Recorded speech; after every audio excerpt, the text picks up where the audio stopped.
சூழ்நிலையில் காதி விசாவில் உங்களுக்கு எதுவுமே வாங்க முடியாது. அது மட்டும் இல்லாமல் நான் போய் ஊரில் போய் நான் ஓட்டுநராக பணியாற்றணும், ஒரு ஆட்டோ வாங்கணும், நான் மெக்கானிக்குன்னா நான் ஒரு மெக்கானிக் ஷாப் வைக்கணும் அப்படின்னா வங்கியில் போய் கடனை கேட்டால் நீ தான் டாட்டா பிர்லாவை அவனுக்கு கொடுக்க அப்படின்னு சொல்லிட்டு கேள்வியெல்லாம் கேட்டு கடன் தராமல் புறக்கணிக்கக்கூடிய சூழ்நிலை இருக்குது. வெளிநாட்டில் வேலை பார்க்கக்கூடிய தமிழர்கள் அனைவருக்கும்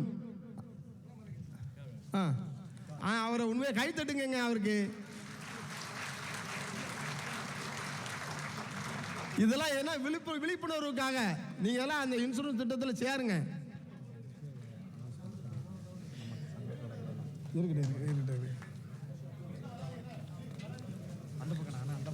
அதனால அந்த அயலக தமிழர் அடையாள அட்டை யாரெல்லாம் வைத்திருக்கின்றார்களோ வெளிநாட்டிற்கு இருந்து அவங்க தாயத்துக்கு போய் வங்கியில் கடன் உதவி கேட்டாங்கன்னா கடுமையான நிபந்தனை இல்லாமல் வட்டியில்லா கடன் உதவி திட்டம் வழங்க வேண்டும். தாயகத்திலே தொழில் தொடங்குவதற்கு இந்த அரசு உதவ வேண்டும் என்று இந்த மாநாடு கேட்டுக்கொள்கிறது. சரியா?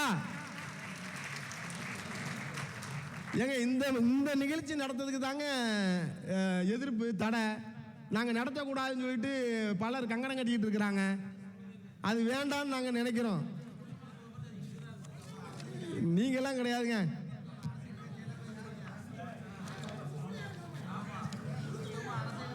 அப்புறம் ஒவ்வொரு மாவட்டத்திலையும் கலெக்டர் இருந்து மாவட்ட ஆட்சித்தலைவர் அவர்கள் திங்கக்கிழமை குறை தீர்க்கும் நாள் நடத்துகிறாங்க.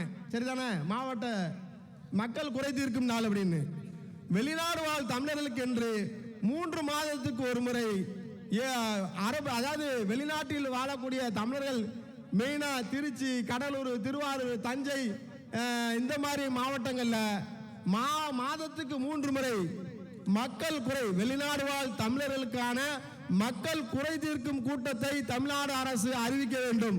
அவருடைய குறைகளை தீர்க்க வேண்டும் என்று இந்த மாநாடு கேட்டுக்கொள்கிறது. இது தேவையா இல்லையாங்க? சத்தமே இல்லை. நீங்க பேசுறதெல்லாம் ரெக்கார்ட் ஆகுது, தமிழ்நாடு அரசுக்கு போகும்.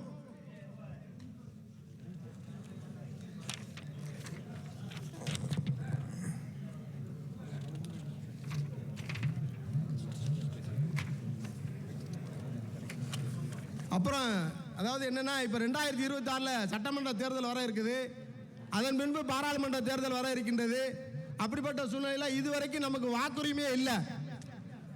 இந்திய எம்பசியில் போய் எங்களுடைய முன்னாள் தலைவர் அப்துல் ஹமீது எனக்கு ஒரு அஃபிடவிட் தாங்கன்னு கேட்டாங்க. எதுக்குப்பா அந்த அஃபிடவிட் அப்படின்னு. நாங்கள் சுப்ரீம் கோர்ட்டில் ஒரு கேஸ் போட போகிறோம் அப்படின்னு.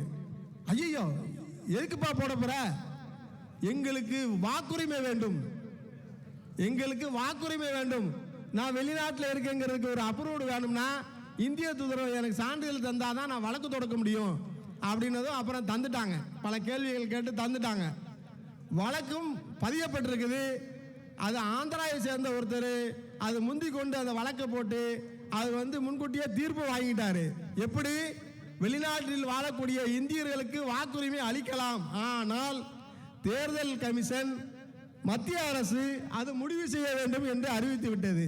தேர்தல் கமிஷனும் இதுவரைக்கும் பேசல, மத்திய அரசும் இதுவரைக்கும் பேசல.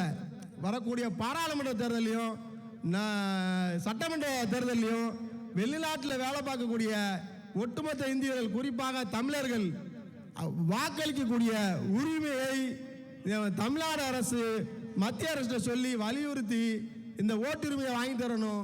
அது மட்டும் இல்லாமல் மத்திய அரசும் இது விஷயமாக ஓட்டுரிமையை அளிக்கக்கூடிய அந்த வாய்ப்பை அளிப்பதற்கு மத்திய அரசு முயற்சி செய்ய வேண்டும் என்று இந்த மாநாடு கேட்டுக்கொள்கிறது. உங்க வாக்குரிமை இருந்தால் தாங்க உங்களுடைய திட்டங்களை செயல்படுத்த முடியும். தமிழ்நாட்டில் தேர்தல் வரும்பொழுதெல்லாம் பல்வேறு சலுகைகளை அறிவித்து ஜெயித்து உங்களுக்கு ஏதாவது செய்கிறோம் சொல்றாங்கன்னா உங்களுடைய வாக்குரிமையுடைய வலிமை, வெளிநாட்டில் வாழக்கூடிய தமிழர்களுக்கு இந்தியர்களுக்கு வாக்குரிமை உண்டு என்று சொன்னால் உங்களுக்கு எல்லா கோரிக்கையும் நிறைவேறும். அப்ப வாக்குரிமைங்கிறது நமக்கு முக்கியம். வாக்குரிமை தேவையா இல்லையா? சத்தமா சொல்லுங்க. ஏன்னா இது மத்திய அரசு சம்பந்தப்பட்டது. மத்திய அரசு அமைதியாயிட்டில் என்ன.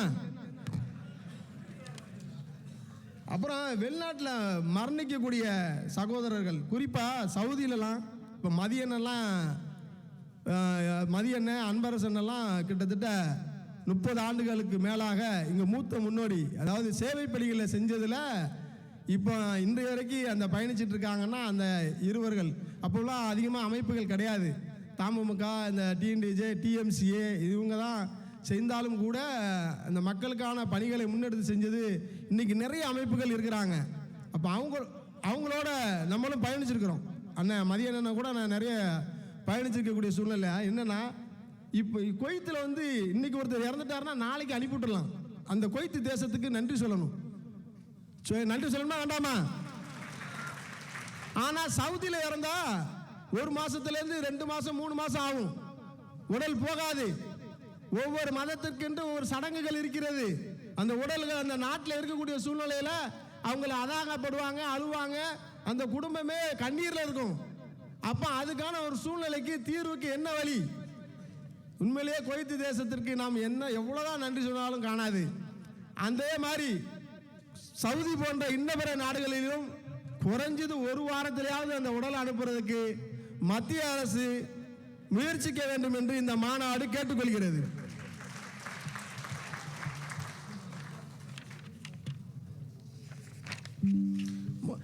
மொத்தம் வந்து 34 கோரிக்கை, ஆனால் 15 கோரிக்கை தான் நம்ம எழுதியிருக்கிறோம்.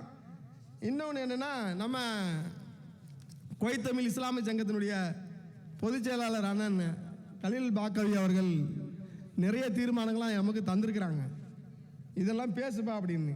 அது மிக முக்கியமாக என்னென்னா, இப்போ வெளிநாடு வாழ் தமிழர் நலத்துறைக்குன்னு அமைச்சர் செஞ்சி மஸ்தான் இருக்கிறார். அவர் வந்து சிறுபான்மை பிரிவுக்கும் தலைவராக இருக்கிறார், அமைச்சராக இருக்கிறார். அப்படிப்பட்ட சூழ்நிலையில் வெளிநாடு வாழ் தமிழர்களுக்குன்னு சொல்லி ஒரு தனியாகவே ஒரு கட்டமைப்பை தமிழ்நாடு அரசு அமைக்கணும். அப்படின்னா என்ன செய்யணும்னா, தனியாக ஒரு தொகுதியை அறிவித்து ஒரு எம்எல்ஏ வெளிநாடு வாழ் தமிழர்களுக்குன்னு சொல்லி தனி அமைச்சர் இருக்க வேண்டும் என்ற அதை மட்டும்தான் அவர் கவனிக்கணும், வேற எதுவுமே கவனிக்க கூடாது. அதன் மூலமாக ஒவ்வொரு இந்திய தூதரகத்திலும் தமிழ் பேசக்கூடியவர்கள் இல்லை, தமிழ்நாட்டில் பிறந்து தமிழ் அதாவது அந்த இரத்தத்தால் தமிழை தாய்மொழியாக கொண்டவர்கள் அதிகாரிகளாக இந்திய தூதரகத்தில் அமைத்து தமிழர்களின் பிரச்சனைகளை தீர்ப்பதற்கு தமிழ்நாடு அரசு முன்வர வேண்டும் என்று இந்த மாநாடு கேட்டுக்கொள்கிறது.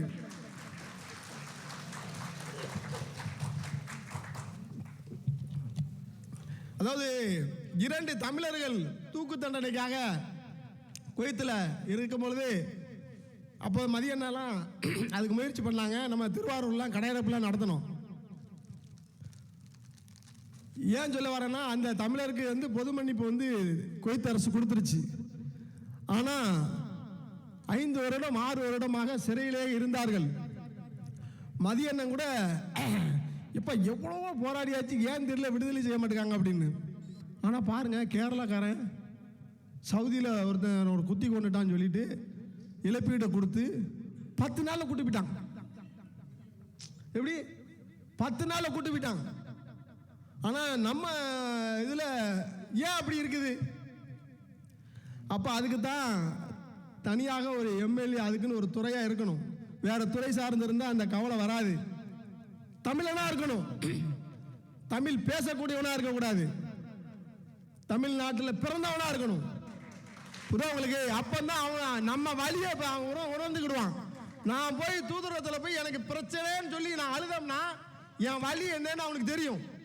நீங்க பிற மொழி பேசக்கூடிய தமிழை பேசக்கூடியவரை கொண்டு வந்து வச்சீங்கன்னா அந்த உணர்வு அவங்களுக்கு இருக்காது. அதனால இந்த விஷயத்தில் நம்ம கேட்டுக்கிறோம். இதுதான் முக்கியமான விஷயம். இன்னும் நிறைய இருக்குது, நிறைய பேர் பேச வேண்டி இருக்குது. நான் பேசிட்டே போயிடுவேன். மீண்டும் உங்களுக்கு நம்ம என்ன வைக்கிறோம்னா, ஜனவரி 3ஆம் தேதி எங்களுடைய செயற்குழு பொதுக்குழு மதுரையில் எங்களுடைய மாவட்ட செயலாளர் ஐயா வீரமணி அவர்களுடைய விருந்து புடைசூழ எங்களுக்கு நிகழ்ச்சி நடத்த திட்டமிட்டு இருக்கிறோம். அங்கே அமைச்சர்கள் வராங்க, எம்எல்ஏகள் வராங்க, பல்வேறு சமூக ஆர்வலர் வராங்க, நடிகர் சமுத்திரக்கனி அவங்களாம் வராங்க, ஒப்புதல் கொடுத்துருக்குறாங்க. பல்வேறு இதெல்லாம் எங்கள்கிட்ட ஒப்புதல் கொடுத்துருக்குறாங்க. அப்போ வந்து இந்த விஷயமா பேசுகிறோம். ஜனவரி 11, 12 அயலக தமிழர் திருநாளில் இந்த குரலை நம்ம அங்கேயும் நம்ம பேச இருக்கிறோம். நாங்கள் குவைத்தில் இருக்கக்கூடிய அத்தனை நிர்வாகிகளும் ஜனவரி 11-12 அயலக தமிழர் திருநாள் நிகழ்ச்சிக்கு நாங்கள் போகிறோம். போய் ஒரே ஆடை எப்படி வெள்ளை சட்டை வெள்ளை வேஷ்டின்னா அப்படி ஒரே கலரில் போய் நம்ம என்ன கோரிக்கை வைக்க போகிறோங்கிறத நம்ம அங்கே சொல்ல போகிறோம். இந்த மக்களுக்காக, வெளிநாடு வாழ் தமிழர்களுக்காக எங்களுடைய குரல் ஒலித்து கொண்டே இருக்கும். தயவு செய்து எதிராளிகள் எங்களை எதிர்த்து கொண்டே இருங்கள், அப்பொழுதுதான் நாங்கள் ஓடிக்கொண்டே இருப்போம். நான் ஐயா சீனிராசாமி ஐயா அவர்கள்ட்டையும் சகோதரி ராஜேஸ்வரி ஐயா இருக்கும்போது நான் சொன்னேன், நான் ஒரு 2 மணி நேரம் தூங்கலைன்னா என்னை நீங்கள் ஆஸ்பத்திரிக்கு கொண்டு போக வேண்டியிருக்கும், அதனால் நான் என்னை தூங்குறதுக்கு 2 மணி நேரம் அனுபவிங்கப்பா அப்படின்னு சொன்னேன். நீங்கள் எங்களை எதிர்த்தாலும் நான் ஆஸ்பத்திரிக்கு போனாலும் சரி, நான் இறக்கக்கூடிய காலம் வரைக்கும் இந்த தமிழர்கள் பிரச்சனையை முன்னெடுத்து செய்வோம் செய்வோம் செய்வோம். தமிழர் நலனே எங்கள் முக்கியம். எந்த நாட்டிலும் தமிழன் தவிக்க கூடாது, எந்த நாட்டிலும் தமிழன் பரிதவிக்க கூடாது, எந்த நாட்டிலும் கையேந்த கூடாது, ஒருவன் தற்கொலைக்கே போகக்கூடாது. அப்படிங்கிற அந்த சூழ்நிலையில நம்ம இந்த விஷயத்தை முன்னெடுப்போம். இங்க இருக்கக்கூடிய அனைத்து கட்சிகளுடைய ஆதரவோடும், அனைத்து மக்களுடைய ஆதரவோடும், அனைத்து தொழிலதிபர்களுடைய ஆதரவோடும், சமூக ஆர்வலர்கள் இன்னும் எத்தனை பேர் இருக்கீங்களோ அத்தனை பேர் ஆதரவோடும் இந்த அமைப்பு வீறு கொண்டு செயல்படும். இது சுயநலத்துக்கு இடமில்லை. இருக்கதா இருந்தால் வெளியில போயிருங்க, தலைவர் பதவிக்கு ஆசைப்பட்டா போயிருங்க, அவன் சரியில்லை இவன் சரியில்லை போயிருங்க, 4 பேரை வச்சு இந்த இயக்கத்தை நடத்துவோம். இந்த இயக்கம் நாங்கள் உயிருள்ள வரை இந்த வெள்ளாடு வாழ் தமிழர் சங்கம் செயல்படும். 4 பேர் இருந்தாலும் சரி, 40,000 பேர் இருந்தாலும் சரி, இந்த அமைப்பு செயல்படும்.